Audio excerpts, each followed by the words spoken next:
Kia ora te iwi e haere ake nei I te karere, kei te whakapaukaha tonu ngā rotonga oho tata ki te kiri I te whenua, ki te kimi I te tokomaha tāngata e ngaro ana I te horonga o te whenua I Mauao. Nā wai I kino kātahi ka kino ke atu, koe nei pea te whakarāpopototanga mo te tai rāwhiti I tēnei wiki tonu nei. Ka kawea koutou ki te pā o Rātana, ki te rā tuatahi o ngā kaupapa ōkawa, hei tohu I te huringa tau o tahu pōtiki Weremu Rātana.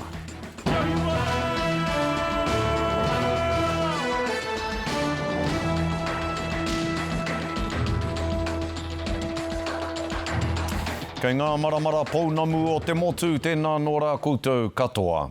Ia te karere whakapāho atu nei I tēnei wā tonu nei, kei te whakapau kaha tonu ngā rotonga oho tata ki te kiri I te whenua, ki te kimi I te tokomaha tāngata e ngaro ana ko etahi he tamariki, whaimuri ho I te horonga o te whenua I ngā tahataha o te maunga o Mauao I Tūranga-nui-a-Kiwa, ki runga I te papa hōpuni I te pūtake o taua maunga.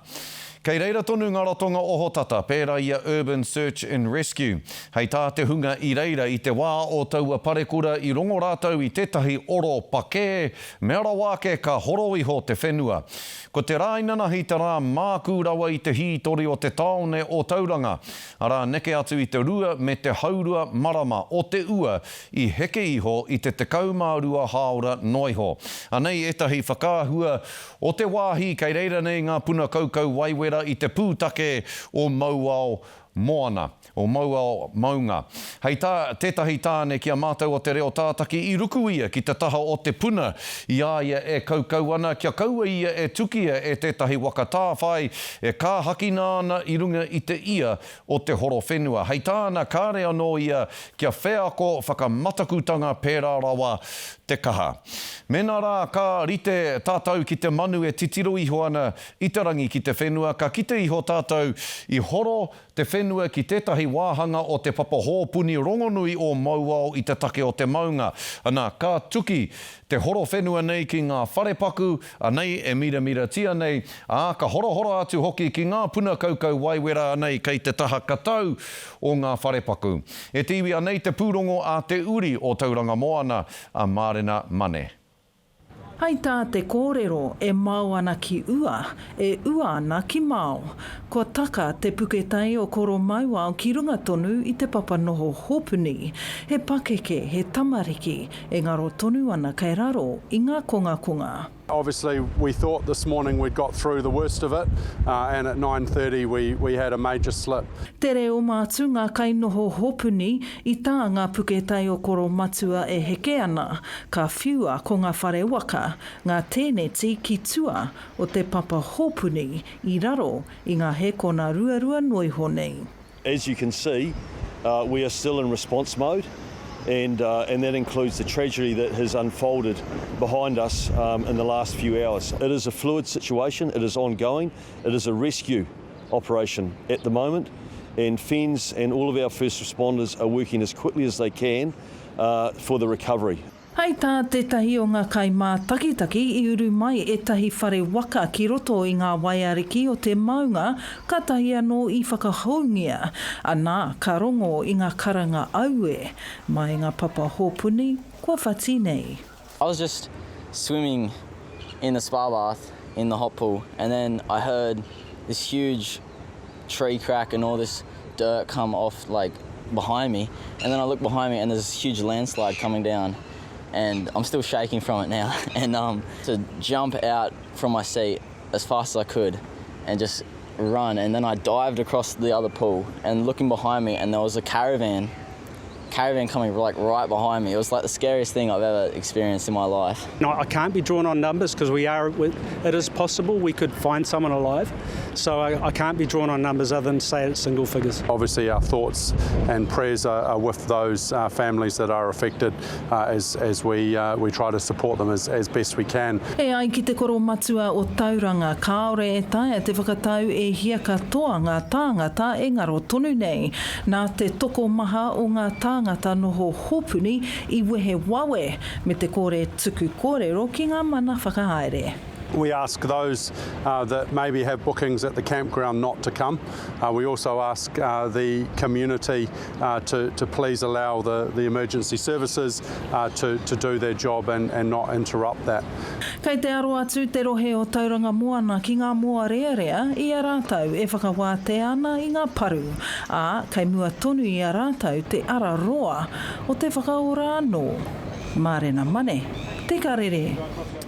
Kia mohio mai rā koutou kei tauranga a Mārena a Pōpō e kōrero ana ki ngauri whakaheke o ngā iwi ka mahi pūrongo ia hei mā takitaki mā tātou a te ahiahi a Pōpō. Nā, ko ia te hea o ngai tarangi ko Charlie Tāwhia o tēnei e hono mai nei ki tā tātou hōtaka i nei anei ki te kōrero mo te whiunga o te Huarere ki runga i a Tūranga-Moana me te parekura ki te pūtake o te maunga o Mauao. Kei taku rangatira e Charlie, e mihi ana ki a koe, tēnā koe nau mai ki te karere. Tēnā koe, Scotty. E hoa te nui o te ua i nanahi, ina pō hoki kei te pēhea koutou o te haukāinga i tēnei wā. Kei te pauri. Ahakoa kei te whiti te rā i konei nai nei. Kei konei mātou o Tūranga-Moana i tangi ana i raro i te kapua pauri. Nā te wehetanga o e hiara o ngā tangata e kai ana te whenua i tō rātou, i o rātou whare, me ngā tangata e nohona i te taha o Mauao, i te wāhi tōpuni. Kare mātou e tino mōhio e hiara o rātou ko wehe. Ko te kōrero, kei te kimi haere tonu te rōpū prihi mana. I te taho o mātou nei kaitiaki iwi o Mauao. Me ki pēnā, mai. Hea ngā kōrero ko tai atu ki a koe te rangatira mo te horonga o te whenui Mauao o tira. I a koe kā te tiro nei ki tēnei parekura nei i te pūtake o te maunga o Mauao. Hea tō whakamaori i tērā momo parekura, i runga anō hoki te whakaaro Māori, i runga anō hoki te hinengaro Māori, te wairua Māori kei roto i a koe. Tā te Māori titiro ki tēnei momo parekura, i tēnei maunga rangatira, maunga tapu o tātou katoa, i runga i a Mauao. E tika ana te kōrero o tō ripoata, ko tō tātou koro maunga tēnā. Roana i aia e nohana, hei kaitiaki mō tātou. Engari, tērā pia ka hoki ngā whakaaro ki a rātou mā, ki a mōhio ai, hara i te mea he puke noi a Mauao, he tangata. He tangata. Nā, tērā pia koia te mea e kōrero ana ki a mātou, aha kō kāra mātou e mōhio, hea te pūtake, hea te io wana kōrero, me ki pērā. Engari nā te kaha o te ua, ko māku katoa te whenua. Ei, runga i tō kōrero, kei tu tika tāu. Kare kore te matua, ka tanoho koutou ko ngā rangatira o tēnā iwi o roto o Tūranga-Moana ki te ata wānanga. Hea tēnei kōrero a Mauao ki o koutou o tira ki a tātou katoa. Hea te mahi a ngā iwi me ngā hapū o Tūranga-Moana i tēnei wā. Hei āwhina i ngā whānau, o tātou whānau Māori nei, ko raru nei i te Huarere. Nā, kōrero kotahi ai ngā iwi e toru o Tūranga-Moana mō tēnei.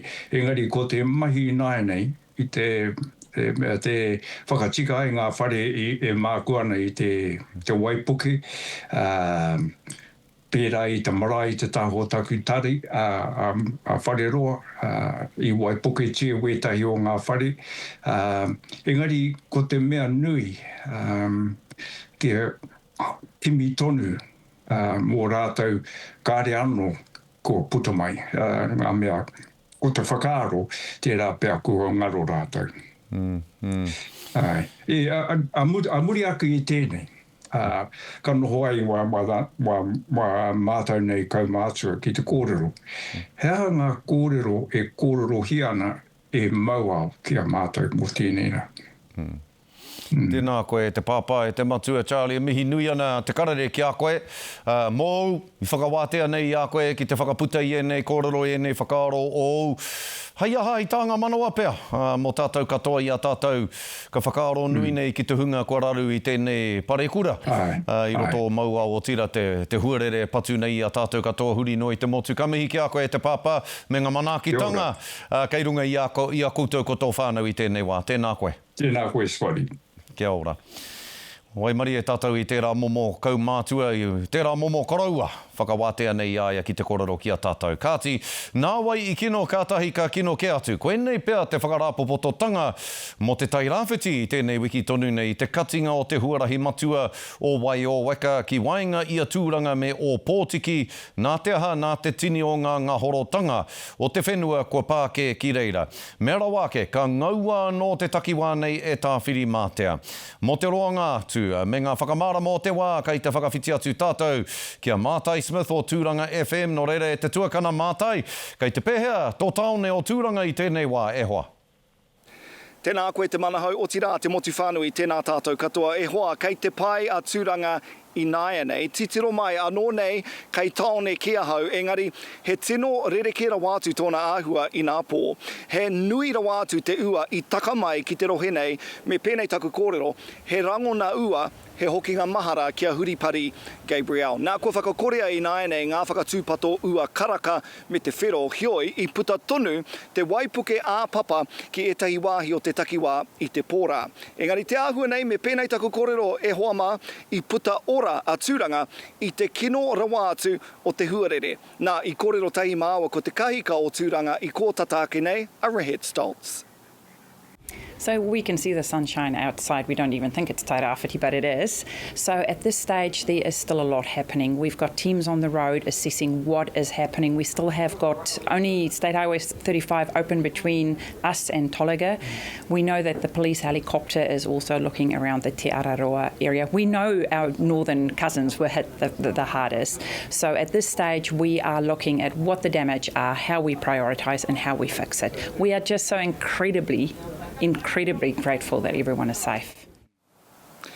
Nā ka maumahara pia koutou i tino pāngia kinotia a te karaka i te wā o Huripari Gabriel. Hioi anō he rongo pai tāku, kārea te karaka i pāngia kinotia e te huarere i nā pōrā.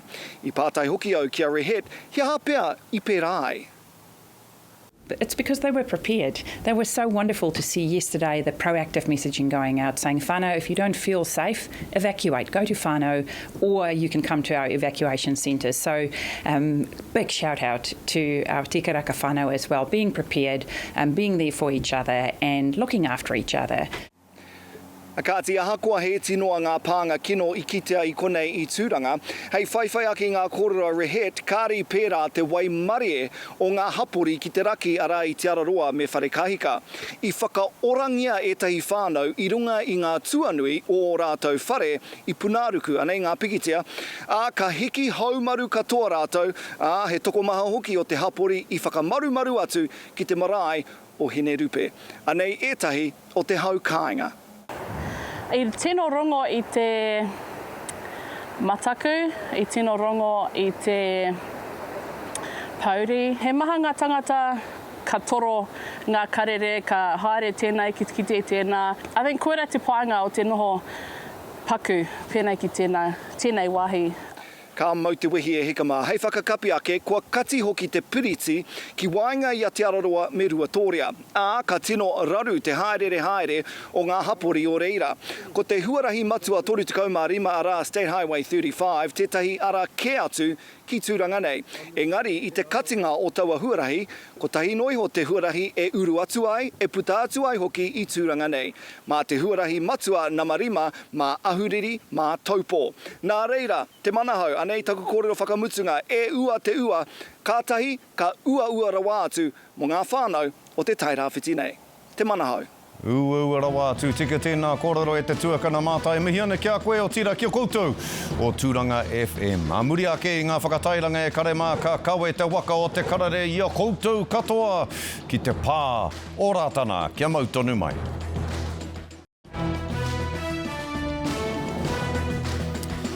E tiwi kua tīmata ngā kaupapa me ngā hui hei whakamānoa i te huringa tau o te poropiti o te whakapono Rātana, ara o tahu pōtiki Weremu Rātana, a te 25 o tēnei marama nei. Kua tai a whio ngā morehu i ngā ara mā tini o te motu, kia tai atu ai a rātau ki te pā o Rātana. Kua tai atu hoki tā tātou tangata tau tohi tō tau kāia hoki a te o Kiwa McLean, ki Rātana pā hei taringa mō tātou. Ka whakawhiti atu ki aia i aia nei, te o Kiwa, kei a koe te wā e te rangatira. Skari me pēnei rā te kōrero e heke ana te ua ko patapata me te ua ko nehu i tēnei wā. Kene pēr he tohu tērā i te tāhengi. I mua i te tai aniwhaniwha tāngata ka whakaeke mai ka pari mai. Ki runga ki te pāo ngāriki hei a popo. Hoi anō, no tērā nei pau katoa mai ai te iwi morehu ki runga i tō rātau na pā i tēnei rangi.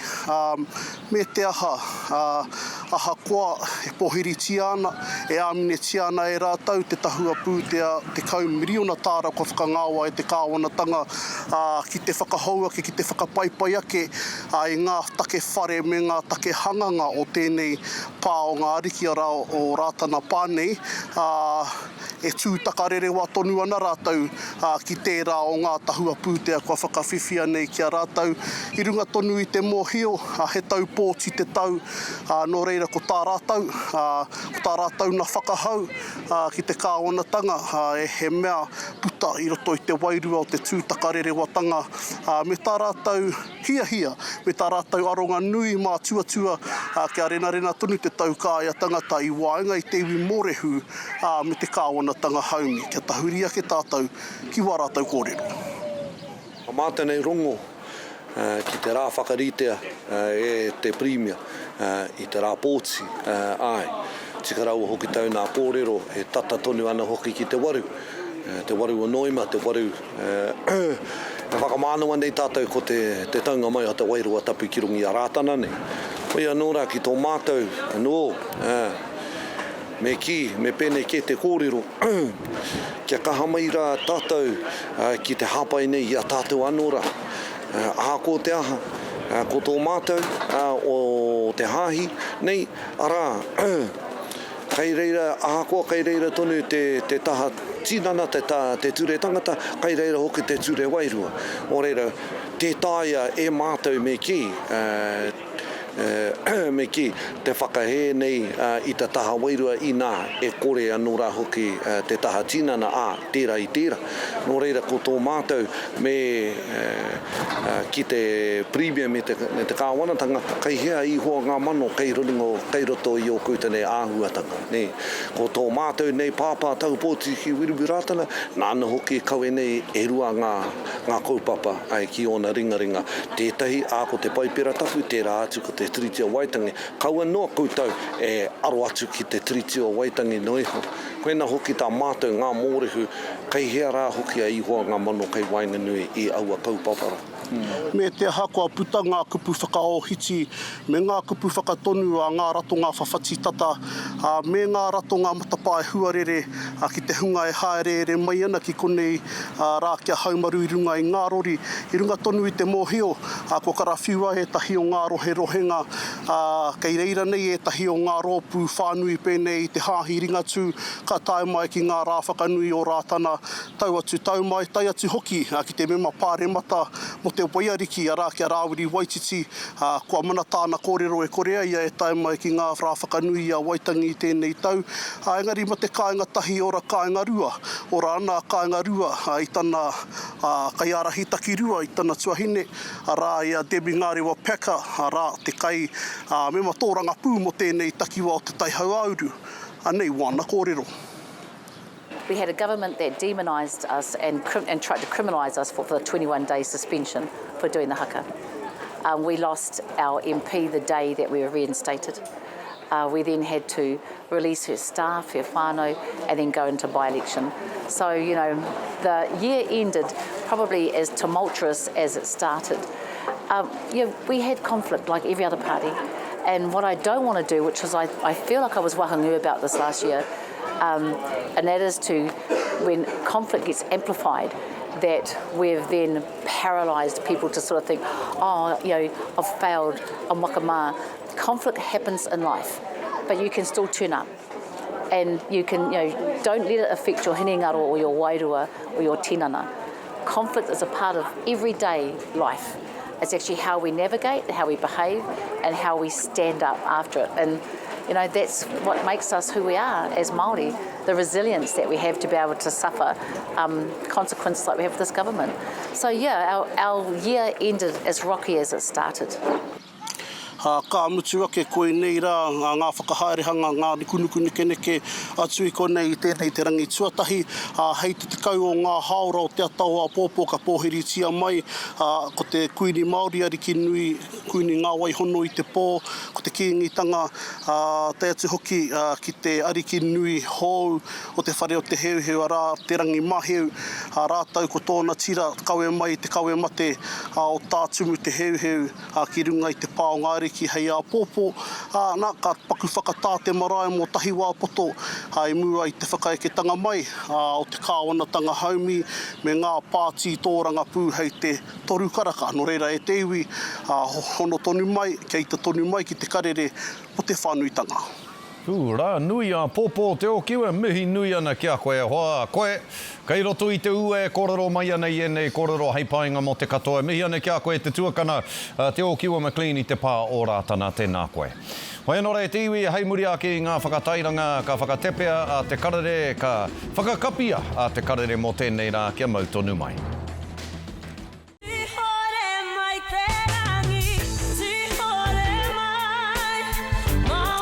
Hoki mai anō ki te karere, ko manawa ake nei, ko ngā tohu Huarere.